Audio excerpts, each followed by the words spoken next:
Thank you. I had never actually heard of the Lens Fellowship or Scholarship until Judith told me about it and said, I think you ought to apply for this. So thank you, Judith. I owe it to Judith that I'm standing here right now. So the Lens Fellowship, the Lens Scholarship, the brief is that one is to bring together the teachings of the Buddha and American culture. The aspect of American culture that I chose to work with is violence, which at the time that I applied for the fellowship, I had no idea how much more relevant even it would be now than it was then. I'm approaching it from the perspective that we need to think about violence in a different way. The way that we have been thinking about violence clearly is not working. It's not effective. Andrea Dworkin, in her 1974 classic Woman Hating, said, "People are willing to think about many things. What people refuse to do, are not permitted to do, or resist doing, is to change the way they think." So this is quite a brief. The Buddha, as it happens, introduced a different way to think about reality altogether nearly 2,500 years ago.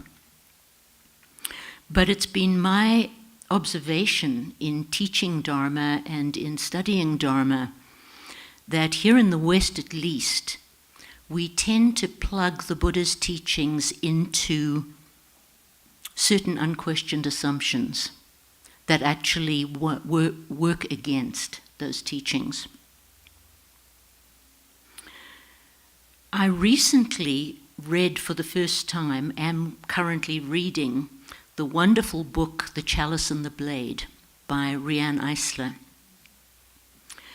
And I was very impressed with her cultural transformation theory, which in a very small nutshell, she looked at human history from the Stone Age until about the 5th millennium before the Common Era, and noticed that goddess worship was prominent during all of those millennia, and that 19th and 20th century scholars came to the conclusion that even though the goddess was worshipped in a religious sense, on the ground, men were still in charge and women were still subservient. Either that, if that wasn't the case, then if it wasn't a patriarchy, it must have been a matriarchy.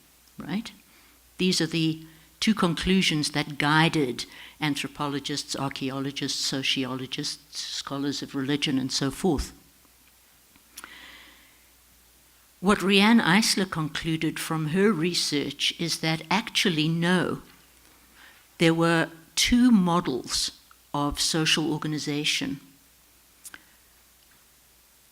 The one that we work under now and that came into being around the 5th millennium BCE is what she calls the dominator or domination model.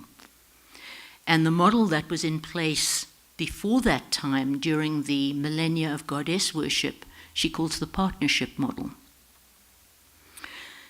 So when you look at those two different models, you see a whole different way of thinking. Scholars working on this insight have come up with completely different understandings of how the world worked back before then and how it works now, since the domination model came into vogue, shall we say.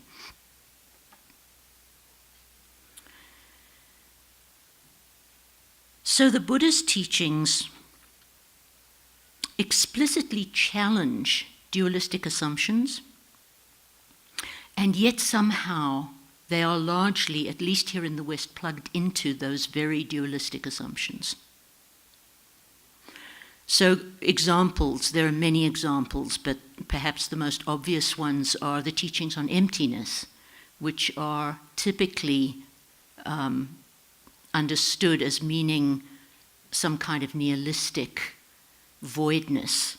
There's nothing there. which of course is not what the teachings on emptiness are about at all, or the teachings on karma, which are frequently interpreted as being about reward and punishment, where of course they have absolutely nothing to do with reward and punishment.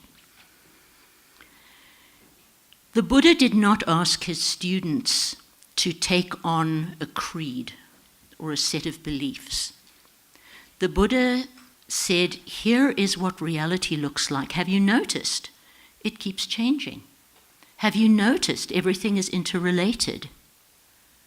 Don't you think this means something for the way we conduct ourselves? Don't you think that we would suffer less if we aligned ourselves with the nature of reality?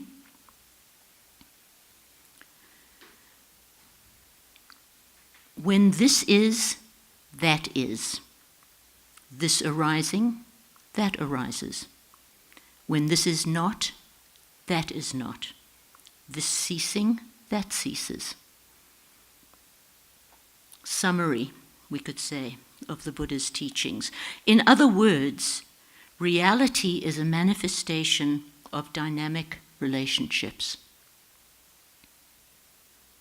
Reality is a manifestation of dynamic relationships. So the Buddha's instructions were all about how to align ourselves as closely as possible with the nature of reality so as to reduce our suffering.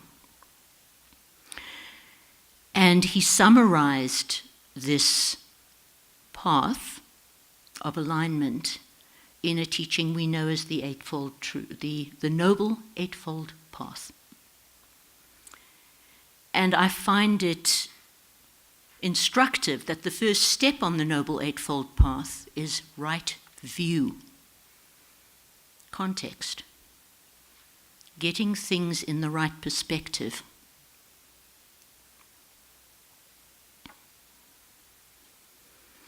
So on reading Riane Eisler and contemplating these things that I'm talking about here,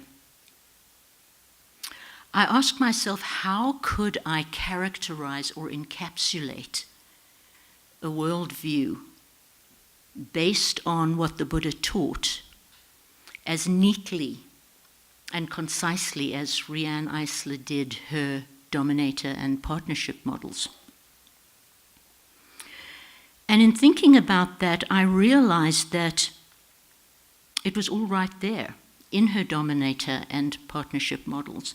The dominator model is an either-or, mutually exclusive. Either you're the dominator or you're subservient. You can't be both at the same time. It's static. The partnership model is both and. It's radically inclusive, like reality, which includes everything. So how to apply this to violence? The etymological root of the word violence comes from the Middle Latin word vim, which we still use today when we speak of vim and vigor. In South Africa, there's a bathroom cleanser called Vim. And also from the Latin uis, U-I-S, meaning strength. And according to Eric Partridge, who wrote the book on etymology, strength especially as exercised against someone. The word violence also has an Indo-European root, meaning force, and again, according to Partridge, especially rape. So what we're looking at here when we look at violence is a combination of aggression and othering. It's aggression performed on an other. The other could be oneself, actually. The World Health Organization lists the causes of violent death, and among them it lists suicide. From a Buddhist point of view, aggression refers to rejecting the experience of this moment. So the other could be very, very intimate, the other on whom we practice aggression.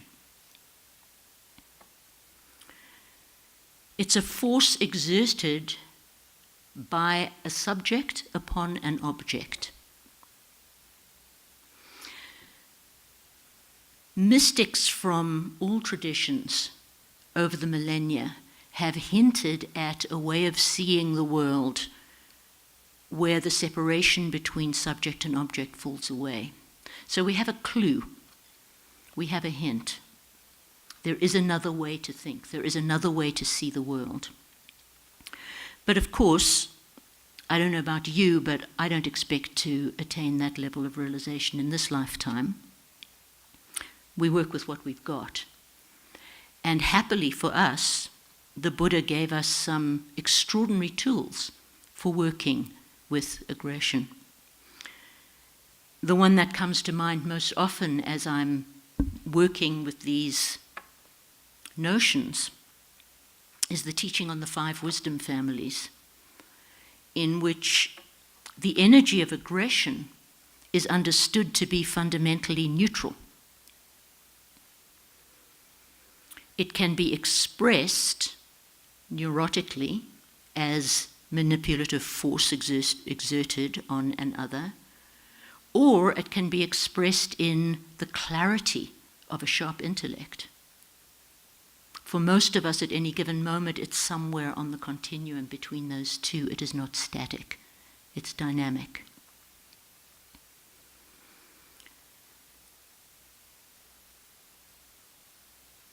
By contrast, violence, as we most often encounter it, is a forceful attempt to exclude the other. The 5 wisdom families teaching is inclusive. It's the same energy on a continuum.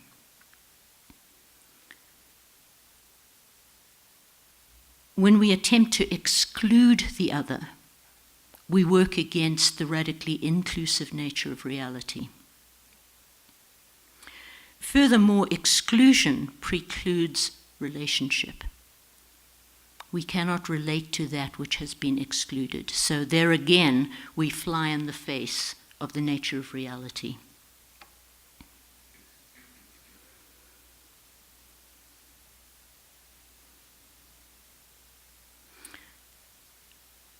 Traditionally, it is said that the very first teaching the Buddha gave is that of the first noble truth, the existence of suffering.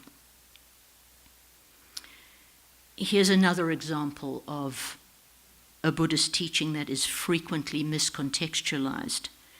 I quote Pope John Paul II, who said, "The enlightenment experienced by Buddha comes down to the conviction that the world is bad, that it is the source of evil and of suffering for man. To liberate oneself, one must break with the ties that join us to our human nature, our psyches, our bodies. The more we are liberated from these ties, the more we become indifferent to what is in the world, and the more we are freed from suffering." And sadly, this is a not uncommon understanding of what the Buddha taught. But what the Buddha was actually saying, as I understand it, when he pronounced the First Noble Truth, is that any attempt to exclude suffering from the range of our experience is doomed to failure. Why? Because it exists. It's there.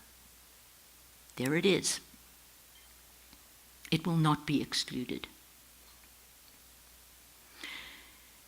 And furthermore, the Buddha taught that our attempts to exclude suffering from our range of experience lead to what are known as the kleshas, or the emotional afflictions, traditionally passion, aggression, and ignorance, or as I prefer to call them, grasping, aversion, and denial.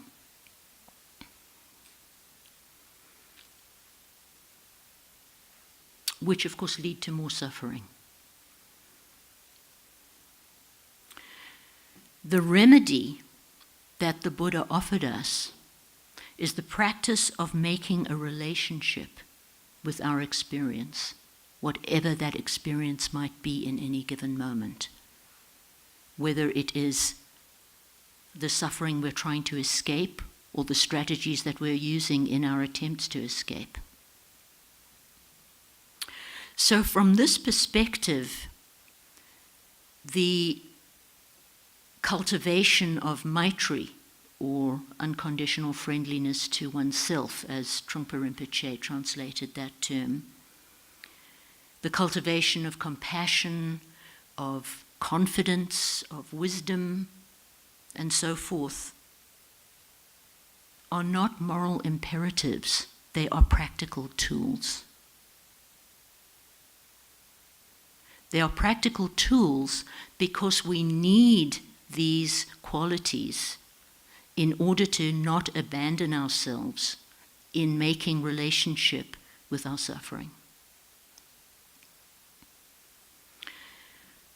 Morality is often proposed as a religious response to violence. Basically, you shouldn't do it because it's bad and wrong. There are two problems with that, at least two problems with that. One is that morality itself is constructed on shifting sands. Riane Eisler observed, what is right and wrong in a dominator society is not the same as what is right and wrong in a partnership society. And of course, what is right and wrong to Pope Francis is not the same as what is right and wrong to the leaders of ISIS, for example. But the larger problem, I believe, with morality is that it is exclusionary and therefore ineffective. So talking about right and wrong, good and bad, it doesn't get us very far. There are too many ways to argue about what is in fact right, what is in fact wrong, etc. But the attempt to exclude that which we consider bad, that which we consider wrong, that is radically opposed to the nature of reality, which is unconditionally inclusive. Am I making sense here?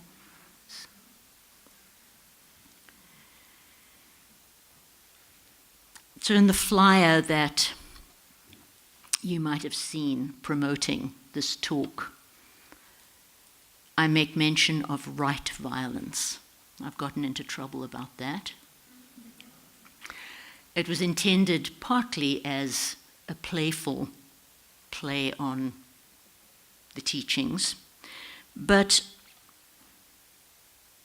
I actually prefer Joseph Goldstein's use of the word wise rather than right. So we're talking here about the Noble Eightfold Path. Wise view or context, wise intention, wise speech, action, and so forth.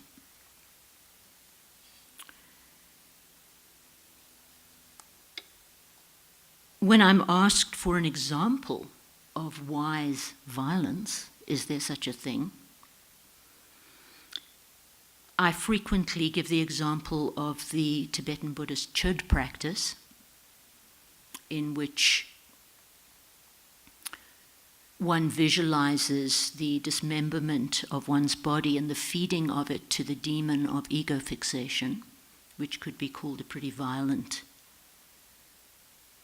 visualization, although some scholars have disagreed with me on that.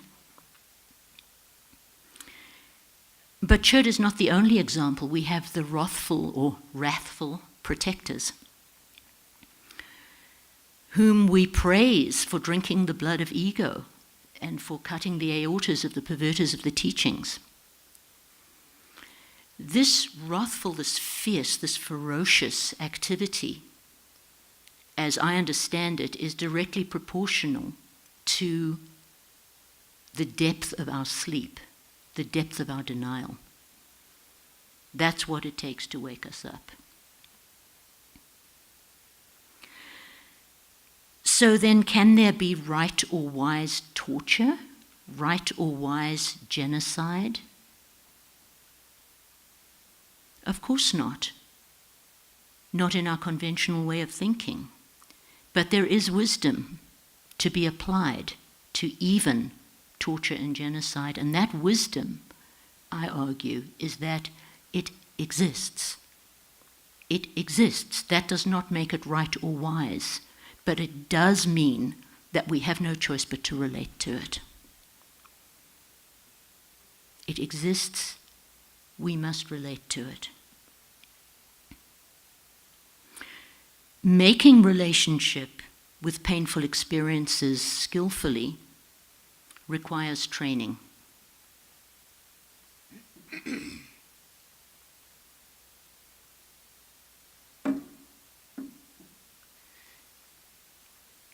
Happily, the Buddha told us how to do that too. We call it meditation.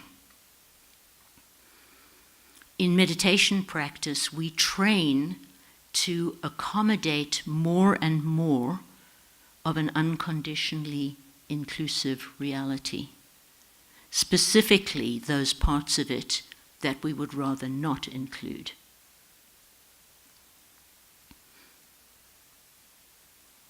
Part of that range of human experience that we train to include is that of violence. Carl Jung famously said, "When an individual does not become conscious of their inner contradictions, the world acts out the conflict and is torn in opposite halves." And a related quote from His Holiness the Dalai Lama: "If every 8-year-old in the world is taught meditation, we will eliminate violence from the world in 1 generation."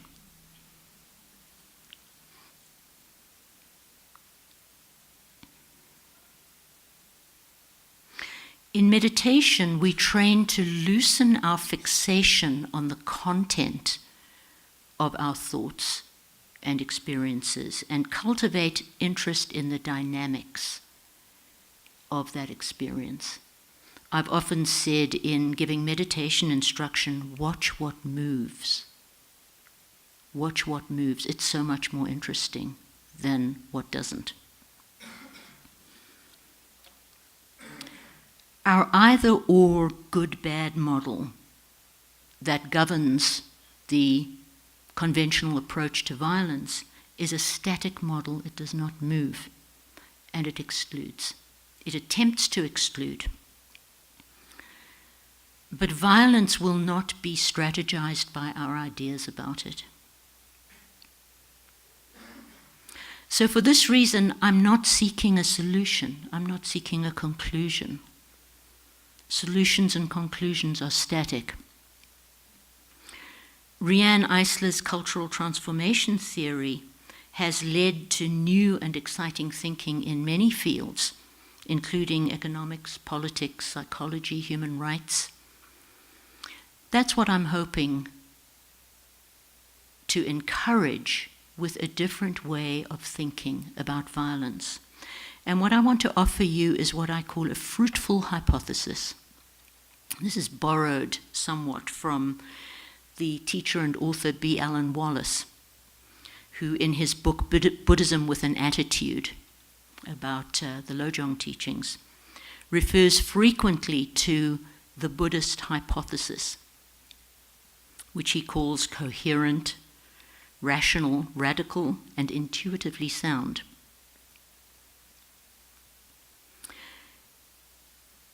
I discovered the value of a fruitful hypothesis after many years of therapy around my standard issue tragic childhood and my standard issue lunatic parents.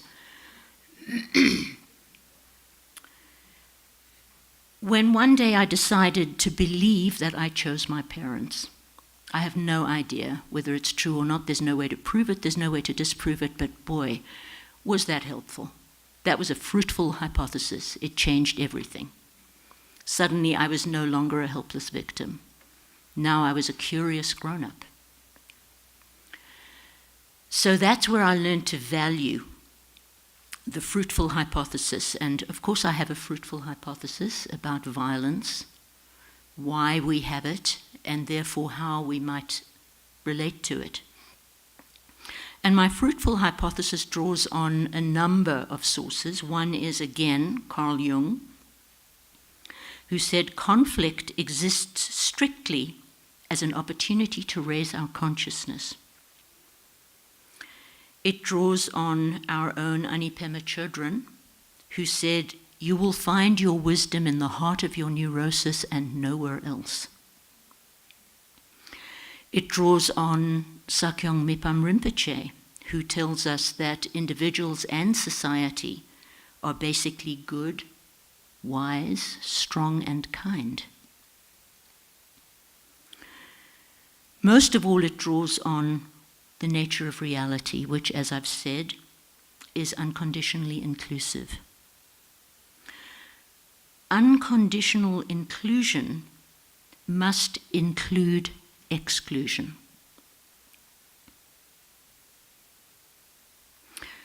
From this perspective, an approach to non-violence that excludes violence does violence to violence. Still with me?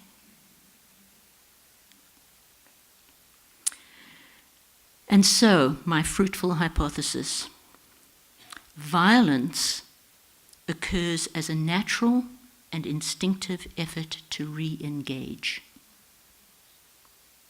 That is my argument.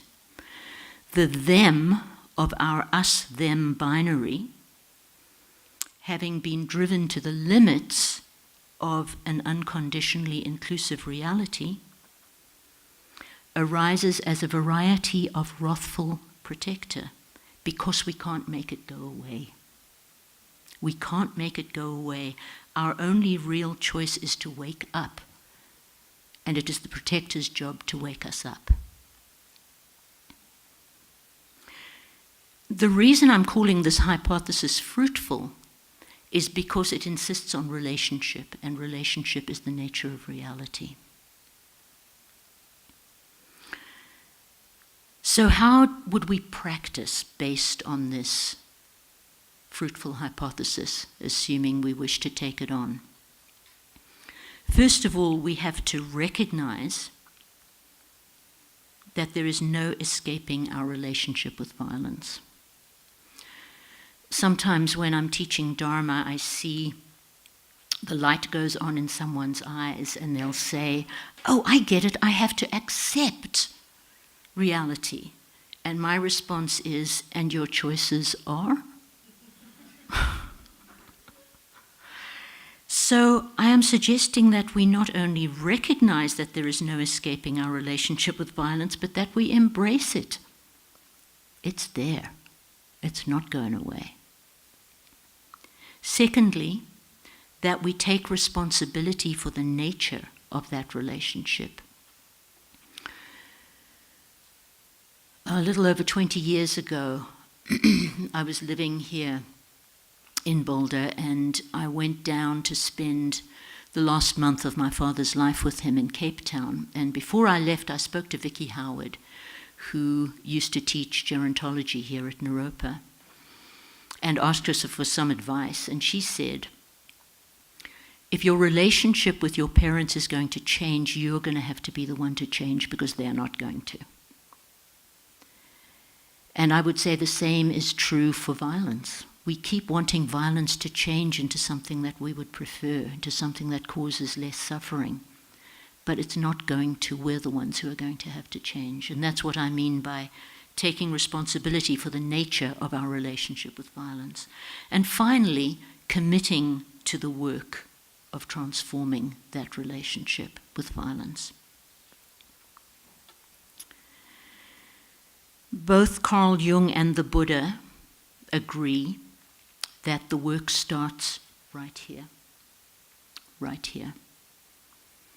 And for this reason, the culminating project of my Lens scholarship is to be a performance piece in which the performers convey their experience of the violence in themselves and their relationship with that experience, in the hope of inspiring audience members to look at that same situation in their own lives, in their own hearts. So that performance piece has been scheduled for Tuesday, May 9th at 7:30 p.m. right here. Be here.